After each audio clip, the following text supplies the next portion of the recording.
Gentlemen and ladies and everyone in between, thank you so much for tuning in with MC Anovia T, brought to you by Future Octave Radio, iHeartRadio, bringing you the sweetest juice always with the sweeter the juice. All right, ladies and gentlemen, thank you for tuning in this Friday afternoon with me, Anovia Thibeaux, of course, MC Anovia T with Future Octave Radio, iHeartRadio, Spesker Radio. And today, I actually have a guest speaker with us, my very own Leondious Thibeaux. Shout out. What's up, brother? What's up, hey, everybody. Hey, you here? Yeah, I mean, I was just, all right, so Lee is actually calling from Philly, y'all. I just need to make that known, and he's also at work right now. So he's doing us a solid favor right now. Right on, you making the sweeter the juice just a little more sweeter. It's like the McDonald's sweet tea with even more sugar. It's like an overload. So what we bringing in today? How's the weather in Philly? How are you feeling? You outside? You went outside for me. Thank you. That's love right there.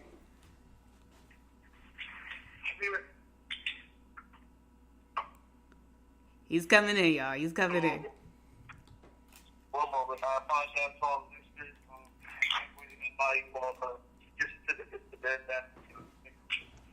He's getting it all together. From what I've been told and when I've been listening to him, he tells me that it's freezing. He be coming in, his beard all frosty. Because, see, I'm a California baby. We spoiled out here. 60 degrees, we all bundled up. I must have saw somebody wearing earmuffs and it was 55. I was like, yo, that's not even, we don't even need those for out here. But we'll let Lee get himself situated. Oh, yes. I was talking about earmuffs because I was asking, how's the weather in Philly, bro? Tell me.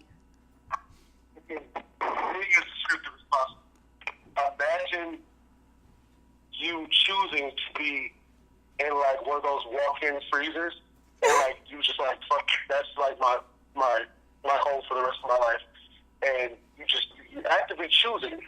Like, no matter what time of the day it is, like, you're just cold. It's perpetual, and you're fine with that. So, if that makes sense. That does make sense. It sounds like you are adjusting just fine. Just great. Oh, my gosh. I wouldn't even call it adjusting. I'd call it something like either you choose it, or you go with it, or you move. You know, come there with it. If you're not moving, you're there with it. I went to Philly last year, and I was there for a week, and honestly, it wasn't that cold. I went in July, so it was chilling, actually. I was wearing shorts, booty shorts. Yes, skin out, thoughts out. It was all good. I was enjoying it. I need to check it out in the winter, but I actually have plans. Me and Philly got some plans, so I'll be able to check it out later. But, hey, I'm glad that you are tapping in from all the way over there. Me and Philly is late, but I trust that I can't wait. Says he trusts and he can't wait that when I go to Philly, it's going to be lit. So, Wiley is actually on the show today, Leondious. Actually, drop them your Instagram because you're very entertaining. How can they find you? Oh, my Instagram. Okay, there's very unquestionable things that you could probably search on Tumblr, but I won't give you that because it's probably children listening. So, the Instagram is my first name. I'll spell that for you. Leondious. You can play my brother and alcohol for that. So once again, it's Leondious, Leondious, as we're Got it. And there's only one to use, so basically, as soon as y'all type that in, you go and find them. But a big reason that we're having Lee on the show today, y'all, because of what's been going on. I don't know if everyone's heard, been informed all over. Not only, we broadcasting to the 209 right now. We broadcasting to my Stockton folk, to my all folk, to my every folk. But I'm not only a native to here, but also a native Bayhead. So this is getting around everywhere. And now it's getting to Philly. Stephen Clark, 22-year-old young black man, devoted father, devoted daddy. Let me get that down. Because when we say father, that's so militant. This man was soft. He was a daddy. You understand? Shot 20. Was shot 20 times in his back, y'all. In his grandmother's backyard. Now, this is in Sacramento. Keep in mind, Sacramento is the capital of happy California, right? This is in the 916 county, and I'm over here in the 209, so this is only 45 minutes away from me. So this is shocking. This is groundbreaking. I mean, how does it feel? I mean, what can we say? Another brother, especially for you being a black man, I mean, what does this make you feel? Well, it's odd. You know what? Okay, to be completely real about this, like everything, even back before the whole Trayvon Martin thing, his name has been used for so many bunk-ass, fake-ass, Al-Sharpton agendas. It's ridiculous. So I have like a bigger chance of my love mentioning that young man's name. But even before then, when it became prevalent since him, it's just like it's back-to-back. It's constantly occurring. It's not a dream. It's not a night. It's like, I don't want to say that I'm numb, but I am. Because it's like, imagine like, once again, you know me and my weird ass analogy. Imagine like you're choosing the more I fucking challenging. Eventually, in the book, you know, what you saying? Eventually, what now?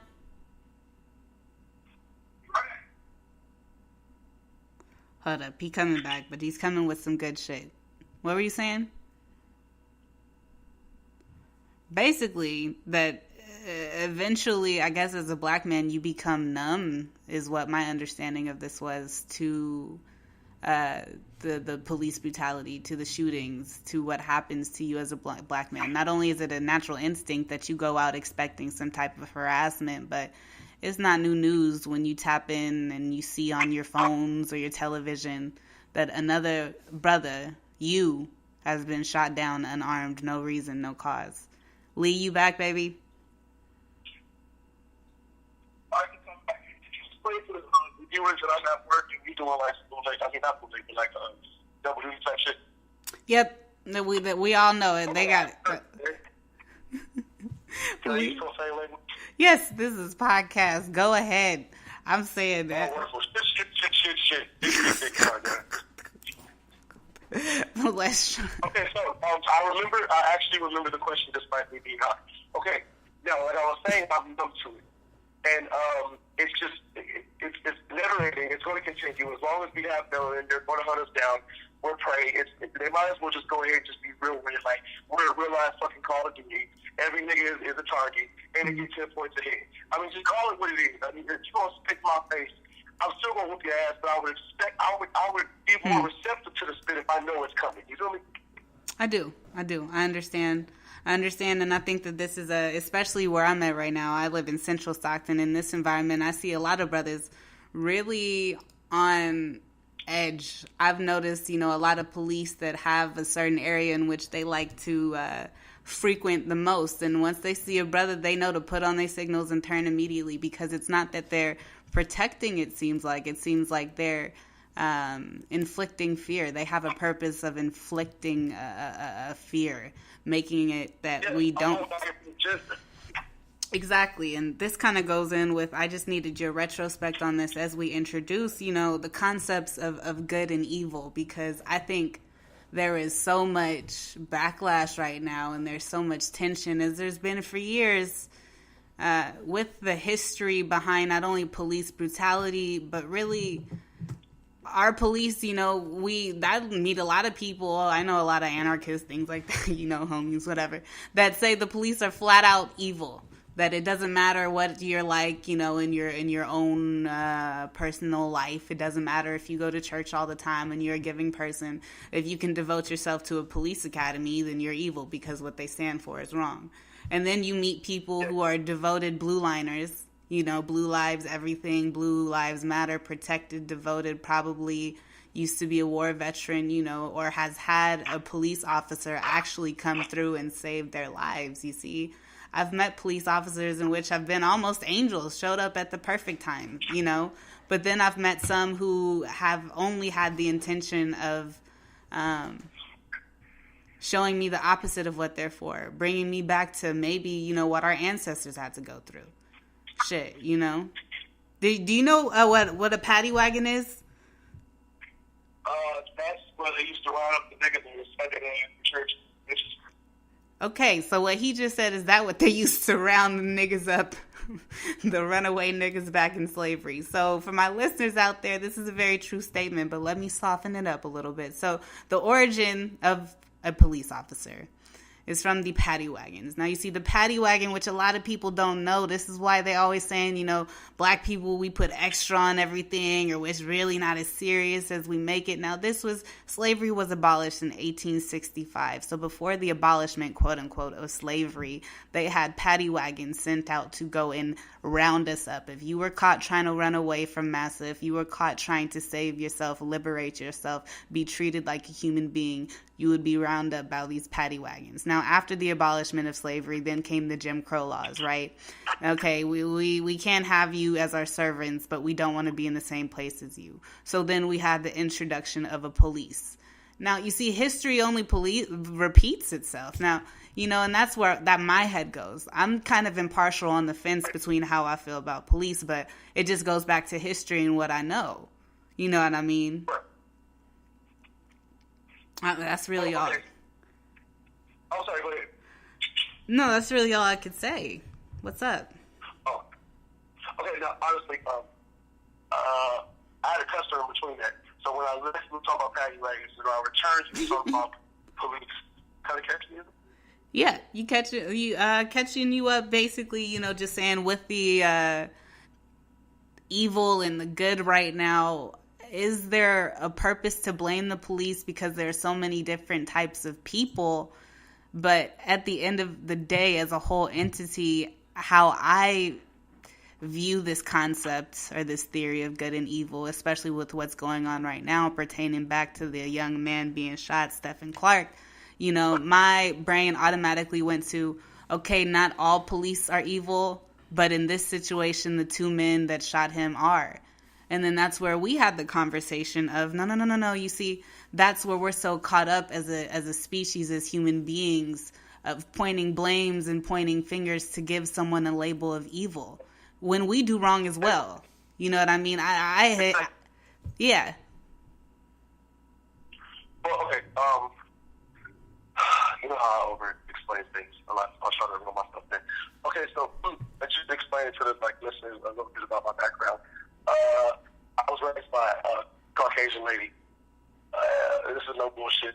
The lady that raised me, she was my fraternal grandfather's on my mother's side whore at the time. Of one or two, she was like his bottom bitch. Anyway, so with me being raised by this woman or whatever, she had her fucking here's a cuss. All right, so he was basically just saying to reiterate, because, you know, he's being a moderate taxpayer right now, good civilian. You know, he was raised by a mother who was Caucasian, so he has a whole different retrospect on this whole thing. And this is no way abiding saying that, you know, certain races are good and evil. This, if anything, is reiterating the fact of why we stigmatize, why we, the people who often have influence on everything that goes on around us, why is it that we have any right to point a finger or to judge when we are just as capable of being wrong? Is there good and evil, or is there merely agreeable and disagreeable spirits? You know, and this was a hard pill to swallow. You know, there are just some of us who are put on this planet with a certain... Are you here? Yes. Okay, can I continue where I left off? Yes, right on. We'll get back to disagreeable and agreeable spirits in a second. But back to your Caucasian mother and your upbringing. Give us some more background. Yes. Okay, so long story short, before someone comes and interrupts me, most likely Caucasian. Okay, so the one thing that I do appreciate, of course she had her biases. Of course there was the jokes because I was her little brown thing, and she raised me because I was her redemption from a life of heroin and whoring. Whatever, so like, you know, this is topical.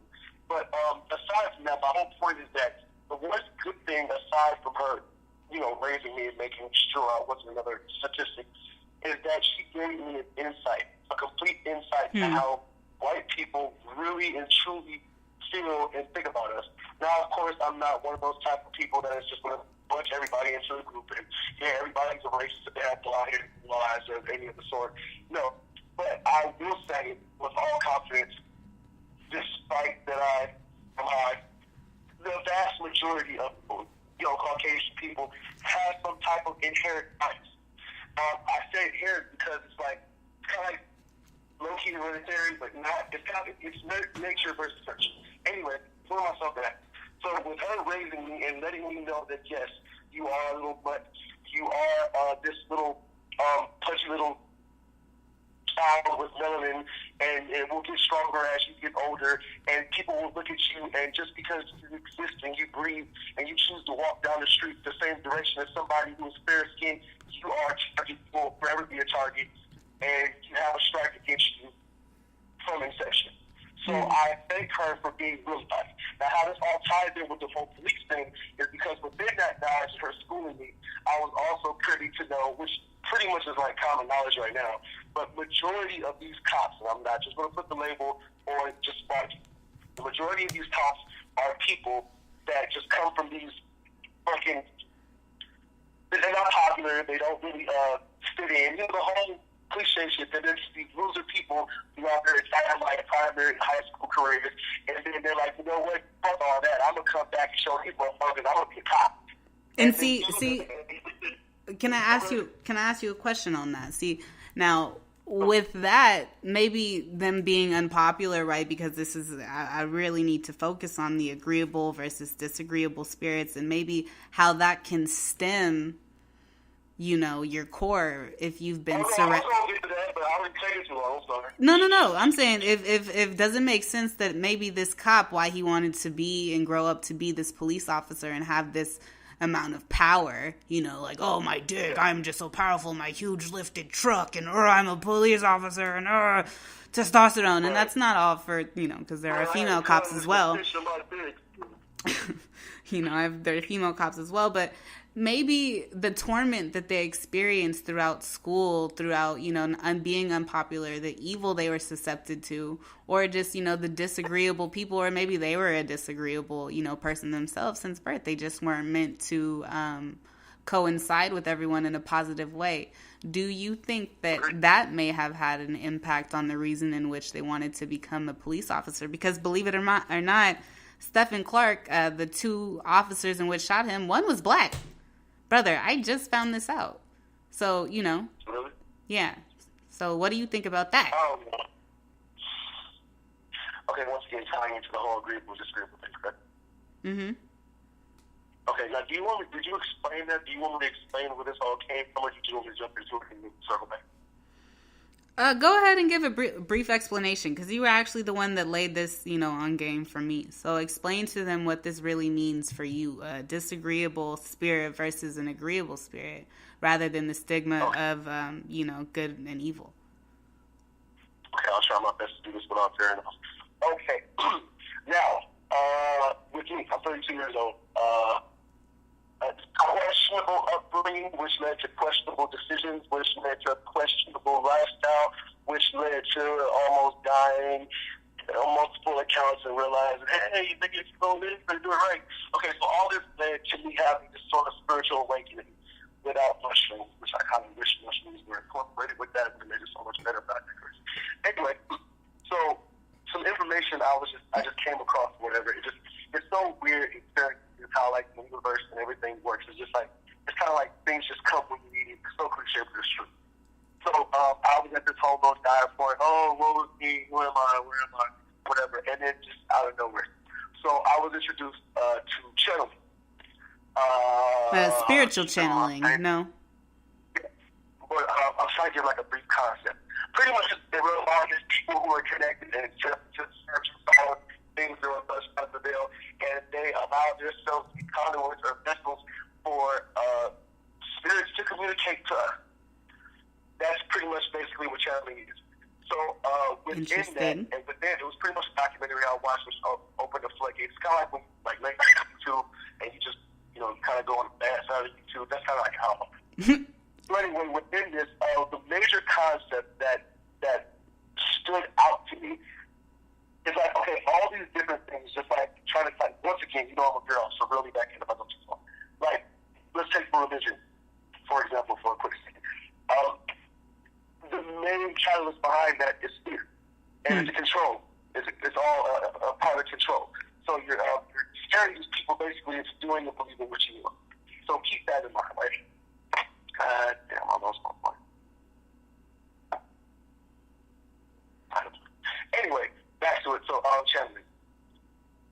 they were explaining that all these different concepts like guilt, depression, things that are pretty much, imagine the universe or whatever you want to call it, your God, Buddha, Ganesh, whatever.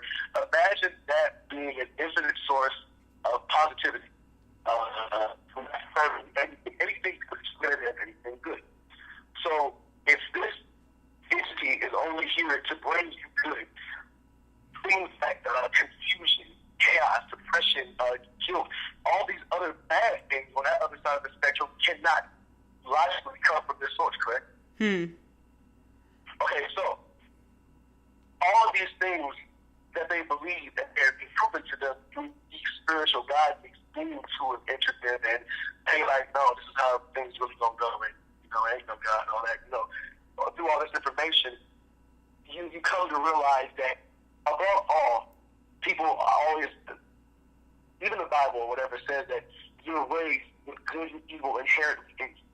That's a bold ass statement, because that's just saying like within the whole baby making you just a little sprinkle of good and evil. Right. Everybody. And I suppose, sorry to cut you off, but I suppose that even because it's said in the Bible and all of these other, spiritual texts, if you're an atheist or if you're a person and just, agnostic, whatever it is, I suppose then the concept of good and evil really does not pertain to you, because you may have an outlook that, whatever in life happens will happen. And from and from what I'm getting from you, although I know, you have some sort of belief system, because that's how you even channeled to come to this concept. I've never been able to be patient enough and to really, expand my mindset to understand that maybe, I'm very limited with who I use to point the finger to label as good and evil, because I myself... Just keep in mind that patience is not a virtue, that is a lie. Patience is an acquired skill, and not many people have the time to devote towards that skill. Exactly. So you had the patience to do so, which doesn't, this kind of not blasting you or blasting anyone who does not identify with any certain belief. But you came to this conclusion with being still and being patient and with understanding. So, this was something in which was brought to you, which also probably, correct me if I'm wrong, gave you a whole different outlook on the world as a whole. Instead of walking around with trying to label yourself as good, because we all know that we're capable of doing bad. Everyone's capable of doing so. You brought it to yourself as saying, you know what, there's no good or evil, because you can be, anything is capable, but the outcome, what we're trying to do is be good. No? That's what we're trying to do. You're right 100%, and it all boils down to either being agreeable or disagreeable. Right. And if you want to just go as far as saying, it's inherited, you can go back to the whole nature versus nurture. Did the people that raised you, where they nurture you? Where they mostly good on you? They teach you to, brush your teeth and wash your balls and, make your bed. Or did they teach you when you think you were worthless and but you don't try that. It's either agreeable or disagreeable. Right. The whole point is that good and evil are these concepts and constructs that were force-fed to us as a part of our systematic control. Interesting. If that makes sense.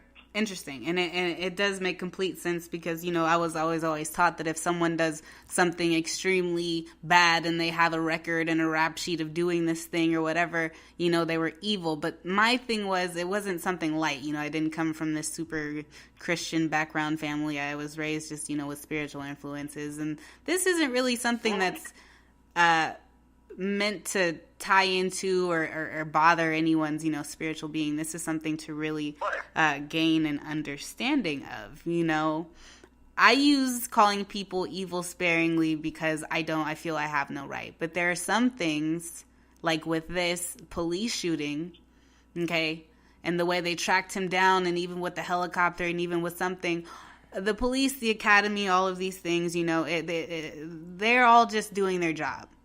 Some are disagreeable and some are agreeable. But whoever pursued the hunt for this man, I feel. And at the end of the day, this doesn't even come to race, because, look, we had a black male police officer, and a white male police officer gun down another brother. Okay? But for me, all I could think was, there has to be evil that exists. There had to be someone who had this programmed in him to hunt this man down, to hunt him, you know, because for that, you have to feel, like you said, fear. Evil is driven by fear, the fear that you know, will be overpowered, the fear that you will not shine, the fear that someone else will take over you, all of these things. And that had to be stemmed by one person. But also, you see, this is when your concept floats back. And, you know, for our listeners out there, I know it is so. Just customer. I'm sorry, you're that. Yep. For our listeners out there, I know the concept seems a little, it's like fuzzy, right? And it's fuzzy for me too. It's something that you have to really, I guess, be still and think upon. But I couldn't only bear but think, okay, it had to stem from one point of evil, you know? But my biggest problem right now in which we're facing is we're looking to blame rather than to be still and understand what is really happening. Yes, you are here. I was just reiterating on the fact that I do believe that, you know, disagreeable and agreeable, of course, that's something that can be assigned from birth. You know, I've seen the movie We Need to Talk About Kevin. That kid was just not good. He was born just not good. He was born with, and that's the thing, you know, he was born disagreeable, I suppose. Disagreeable. But when you have, I guess, stigmas and things throughout society in which have shaped you, I do believe that with enough exposure that can make someone evil and have just no heart. It's no longer, because you might have come here agreeable, but the world and the factors of it have changed you to be disagreeable. What do you think?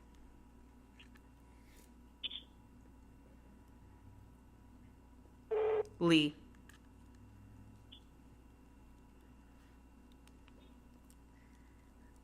Leondious, babe. He's coming back in, y'all, but that's, you know, all I can think is back to this man's, you know, his grandmother. He was shot in his grandmother's backyard. Who was she? She's just waiting for her baby to come home. What does she think? Of course, she's thinking of all the evil that's going around, right? Or is she thinking about just the life of her baby? She has no time to look for blame. The chief of police, who is black, also released the video immediately. And I think that was out of cognitive dissonance, knowing how wrong this was, but also seeing himself in the young black man who was gunned down, you see. And also knowing that because the 5 was shut down in both directions yesterday, okay, the protest is going on still. His brother, Stevante Clark, said his brother's name will be remembered. But you see, if they did not release that video, the backlash would have been even worse. And that's the thing, that goes beyond agreeable and disagreeable. That goes because maybe a couple of disagreeable spirits, you know, who disagreed with the injustice of the system would have blown some shit up, you know what I mean? Like, we really have to, you know, there are reasons in which we do things, but it also comes down to our conscience, you know, but 20 shots fired, 2 officers, 1 black, you know, 1 white. I mean, this goes beyond race. This goes beyond any of that. It does go to really good and evil, and are we paying attention? Social media, there's so much you can do to go on and post and things like that. You could even go out and protest, because protesting, let me tell you, it does make an impact. But as a whole, I mean, coffee and day there, but I honestly think it just makes the impact for the moment, or at least until the protest is over. I'm sorry, I didn't mean to. No, I didn't know you were here. I was just talking because I was like, brother's customer. But I came back and you were saying something about somebody was pregnant, and I realized you were talking about the man again. Just to reiterate that, just to add to it. Okay, try to look at this from this perspective. And if you remember our last conversation, will make sense. Okay, so as far as the disagreeable, that supervisor, I just argued, and you might slow that. I'm sorry about that. Okay, so, supervisor. Agreeable and disagreeable.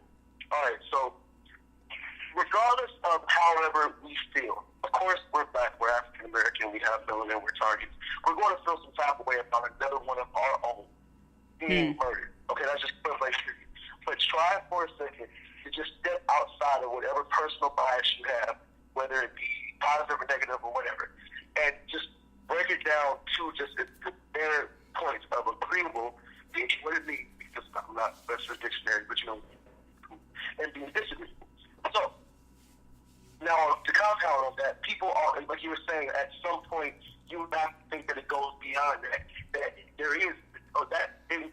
alone in itself should be proof of evil and good evil.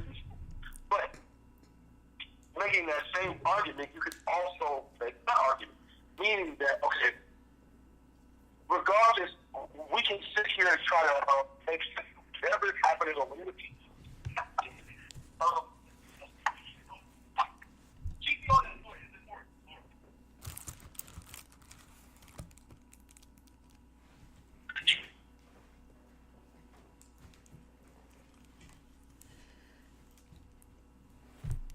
Basically, regardless of whatever energy that it is, you know, in which surrounds your bias, whatever, but whatever energy you're feeling around you, you know, because if I was white and if there was just no color concept, if we were all, let's say, transparent, there would still be, as we're put on this earth, disagreeable and agreeable spirits. Now,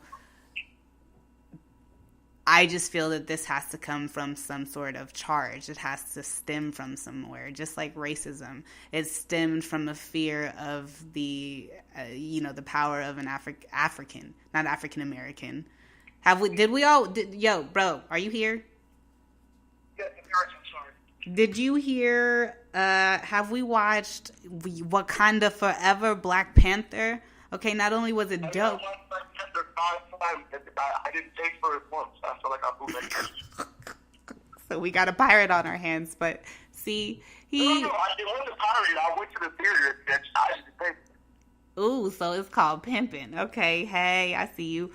But right, so the message in Black Panther was deep because, you know, there's one black cop who did take part in the shooting, in which I just found out about, which disturbed me a little bit more. That goes on to, you know, just things like you said, history, institutionalized racism, internalized hatred. You know what I mean? He saw brother. He saw him running. He was able to identify he was black immediately.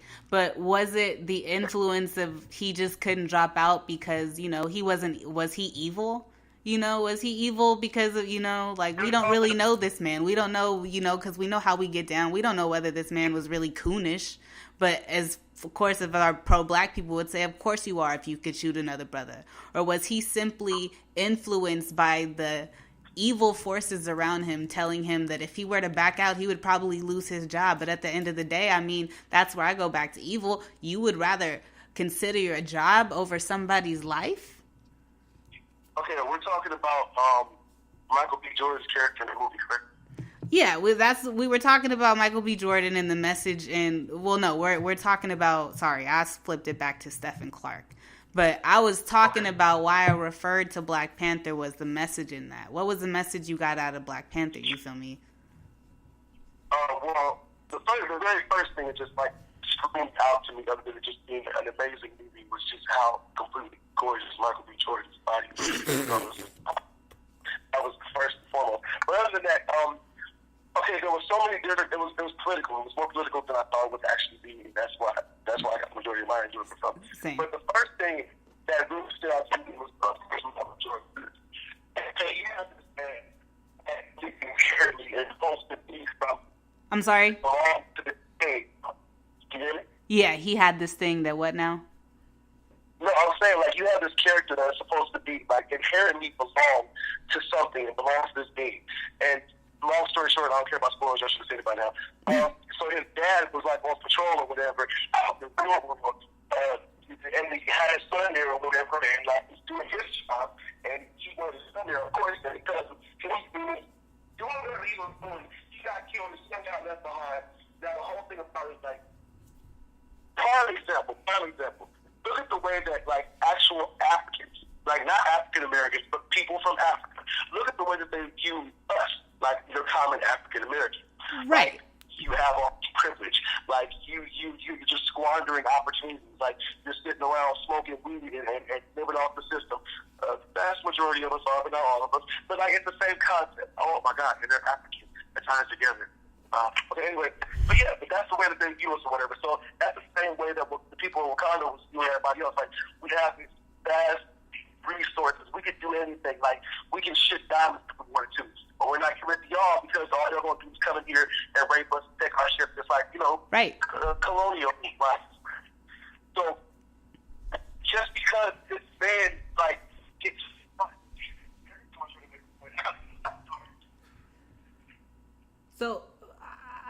you. You see, like, the big message in Black Panther was to show not only what is going on in Africa, the institutionalized and programmed hatred of oneself, even though you remain in your country. You see, for those of you that haven't seen it, go see it now, but I gotta spoil it. That's what it really was about. But it was also to show us, the African American, and how we struggle, and they see us as privileged, but just because of apartheid doesn't mean that we're seen as different.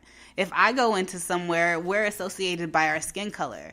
You're not seen as more exotic as me, although I worship you and embrace you because I see you as me. But if I were to go to the homeland, you see, I wouldn't be embraced the same. It basically goes back to, of course, there was hatred in which had to stem this. But not every person in who, takes part in things that have been just taught to them is a hateful person. Not every person who is, surrounded by an environment in which they've had to acclimate makes them hateful. It may just make them, they may have started off as an angel, an agreeable spirit, but their energy in which they've been around has changed them to a disagreeable spirit. And Lee, you really put me on game about that. Like, you're making this situation, this Stephen Clark shooting, all of the shootings, everything that goes on in the world, Donald Trump over here taking out of stuff, and now we all about to get blown up by China. You know what I mean? All of this stuff happening. Yeah.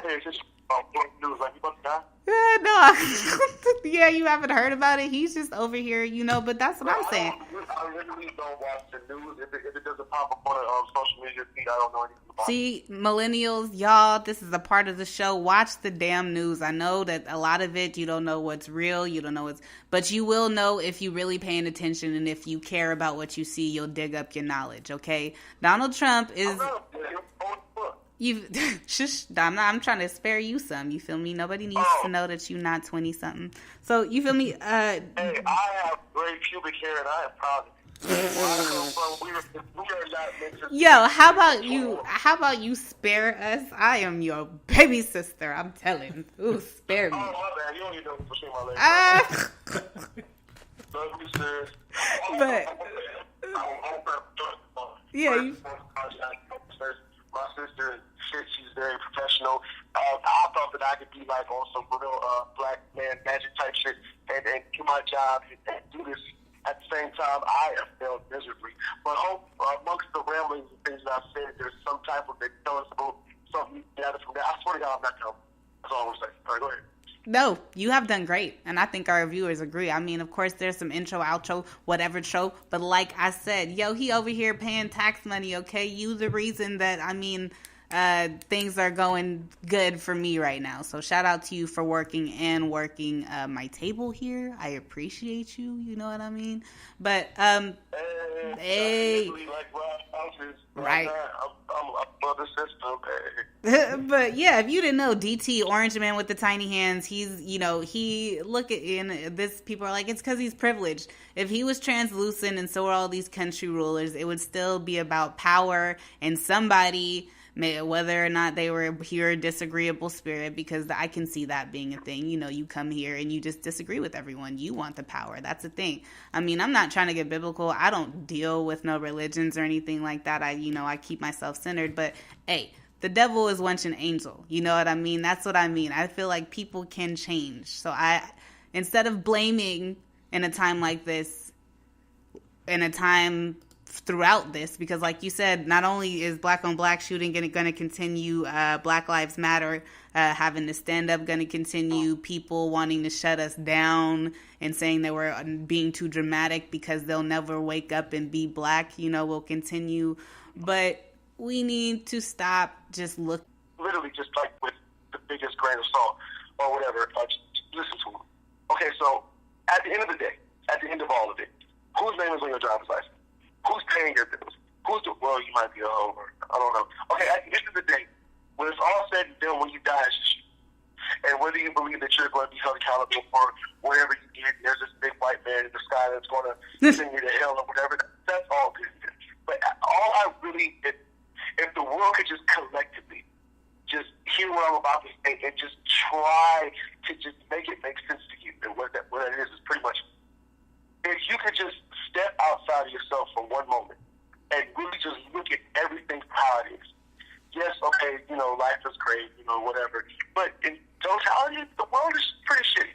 Mm-hmm. And the majority of people that exist are pretty shitty.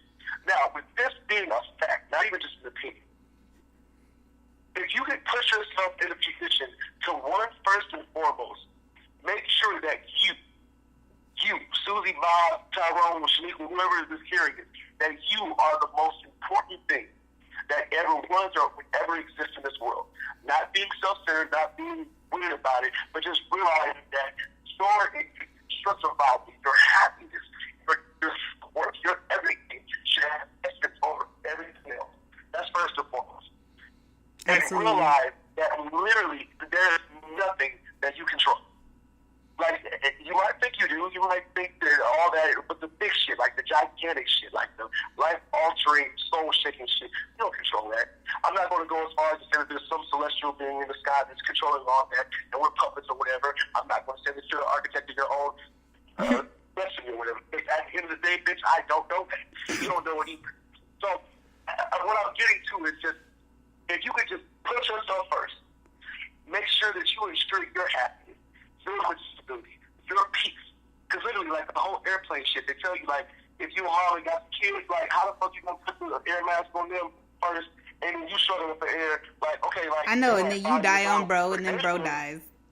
Then all your both y'all dead. I said, and then you die on top of bro, then bro dies. I feel you with that. Exactly. And you sitting there like fucking alive and crying, but you dead on top of it. So all I'm saying is just like, at the end of the day, who really gives a fuck about anything? Just do what the fuck you got to do. Be you. Make yourself happy and just fucking.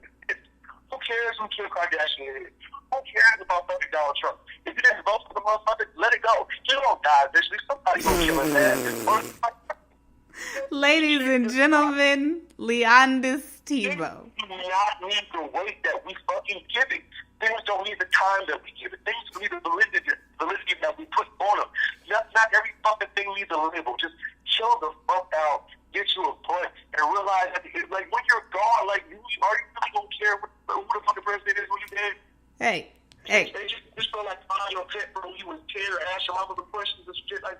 Hey, let me get at you real quick, because I think that you have given us not only words of wisdom, but y'all, between me and you, this is why this man is so happy and go lucky. This is his outlook on life. But what unless I care, I don't care. But I and my sweet of the juice message, because our show is coming to a close. But what I really want my people to take after this, you know what I mean? What I really need my people to see is not only put yourself first and make sure you are important and live for your happiness, but you can't live for your happiness and just be, whatever while the whole world is doomed, because that's when you see yourself separate from the world and you are very much so a part of it. You don't have to be of this world, because being of this world, and I'm not trying to get too deep, but I believe when you're of this world is when you're trying to point fingers at somebody and when you're focused on being good and who's evil and all of these things. I want everyone to focus on themselves, but focus on yourself to build to build one. Because the more of us that do love ourselves, love is like, it's infectious. The more of us that do, we can build up together and get the solution that we've always wanted. Time only repeats itself. The Black Panthers went down not because they didn't love, but because they sent out drugs. They sent out things that, but now that we have the knowledge, we're a smarter community than we have ever been before in history. And especially my 20-somethings out there and those of us who are really taking the future into our hands. We have to be more aware. We have to be more awake, but stop pointing fingers. Stop being the white girl talking to me about cultural appropriation. Read books. Stop just getting your stuff off of social media.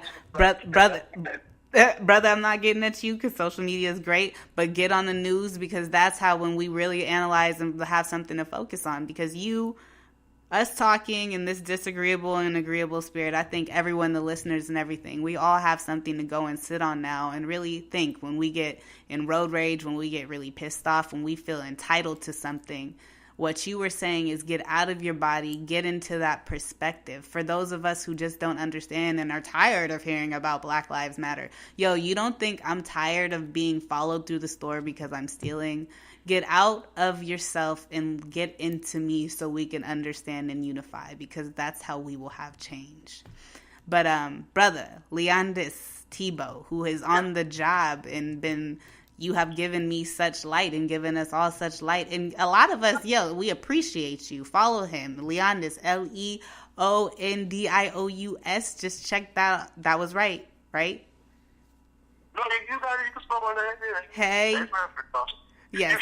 I just again want to apologize for the constant interruptions. I mean, I do like to be employed, and I pray y'all and I swear I'm not. Whatever. Follow him, because the words of wisdom continue on. I love you so much. Thank you for dropping that on me. Continue your day. And all of my viewers out there, thank you for listening to the Sweet of the Juice. And shout out to Philly for tuning in as well. Happy Friday, y'all. As happy as you can be. Spread love, spread light, positive energy. All right, ladies and gentlemen and ladies and everyone in between, thank you so much for tuning in with MC Anovia T, brought to you by Future Octave Radio, iHeartRadio, bringing you the sweetest juice always with the Sweet of the Juice.